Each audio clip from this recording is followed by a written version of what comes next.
Assalamualaikum warahmatullahi wabarakatuh. Nama saya Anggun Fahria Swamole, NIM 20.12.1786. Di sini saya akan mempresentasikan tentang biografi Pierre Tandean. Nama lengkapnya adalah Pierre Andreas Tandean atau biasa disebut Kapten CZ dalam kurung Anumerta.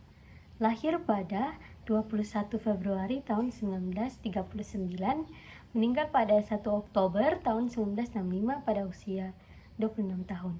Dia adalah seorang perwira militer Indonesia yang menjadi salah satu korban gerakan 30 September pada tahun 1965. Mengawali karir militernya dengan menjadi intelijen dan kemudian ditunjuk sebagai ajudan Jenderal Besar TNI Abdul Haris Nasution, menggantikan Kapten Karl Adolf Gustav Manulang, ajudan Pak Anas, yang gugur dalam misi perdamaian di Kongo, Afrika tahun 1963. Dengan pangkat Letnan 1 CZ, ia dipromosikan menjadi Kapten Anumerta.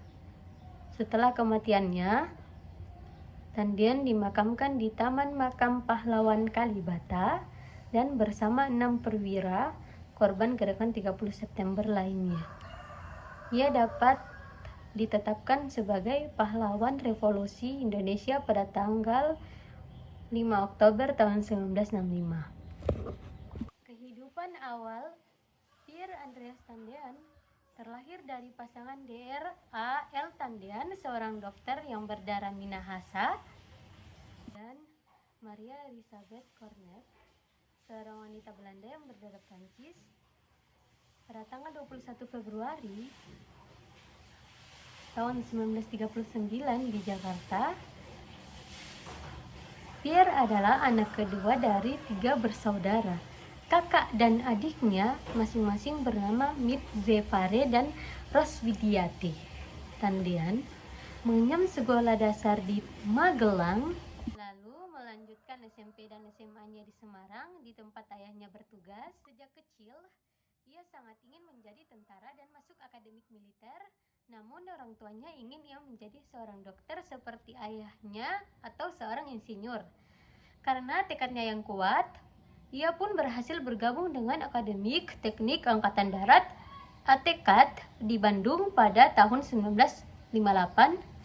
Sewaktu menjadi taruna, Pierre Tandean pernah ikut tugas praktik lapangan dalam operasi militer penumpasan pemberontakan Pemerintah Revolusioner Republik Indonesia (PRRI) di Sumatera. Karir militer. Setelah lulus dari Akademik Militer pada tahun 1961 dengan pangkat Letnan 2, Tandean menjadi komandan Pleton Batalion Zeni Tempur 2 Kodam 2 Bukit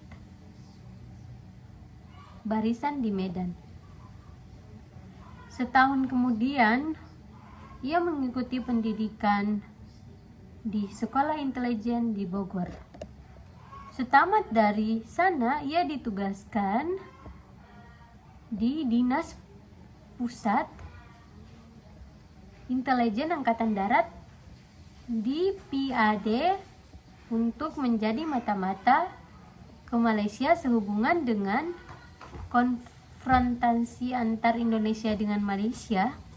Ia bertugas memimpin sekelompok relawan dari beberapa daerah untuk menyusup ke Malaysia pada tanggal 15 April 1965. Tandean dipromosikan menjadi Letnan 1 dan ditugaskan sebagai ajudan Jenderal Besar TNI Abdul Haris Nasution. Oke, sekarang kita masuk ke G30 SPKI. Pada dini hari tanggal 1 Oktober 1965, pasukan gerakan 30 September mendatangi rumah dinas Nasution dengan tujuan untuk menculiknya.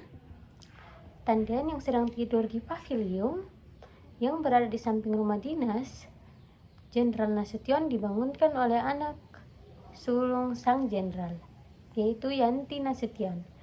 Setelah Yanti mendengar suara tembakan dan keributan yang luar biasa, Pierre pun segera berlari ke bagian depan rumah. Ia ditangkap oleh gerombolan G30 SPKI, dipimpin oleh pembantu Letnan II Pelda Cijarub. Gerombolan itu mengira dirinya sebagai Nasution karena kondisi rumah yang gelap. Nasution sendiri berhasil melarikan diri dengan melompat pagar. Tandian lalu dibawa ke sebuah rumah di daerah Lubang Buaya bersama 6 perwira tinggi lainnya, Suprapto, Sutojo, dan paman yang saat itu masih hidup, serta Ahmad Yani dan MT Harjono yang sudah terbunuh. Ia ditembak mati dan mayatnya dibuang ke sebuah sumur tua bersama 6 jasad perwira lainnya. Dan bersama ke-6 perwira lainnya dimakamkan di Taman Makam Pahlawan Kalibata, Jakarta untuk menghargai jasa-jasanya. Tandian dianugerahi gelar Pahlawan Revolusi Indonesia pada tanggal 5 Oktober tahun 1965 berdasarkan surat keputusan Presiden RI nomor 111/3 tahun 1965. Pasca kematiannya, ia secara anumerta dipromosikan menjadi kapten. Sejumlah jalan juga dinamai sesuai namanya, termasuk di Manado, Balikpapan, dan di Jakarta. Sekian presentasi biografi Pierre Tandian yang saya sampaikan. Apabila ada salah-salah kata, mohon dimaafkan. Wabillahi taufiq wal hidayah. Wassalamualaikum warahmatullahi wabarakatuh.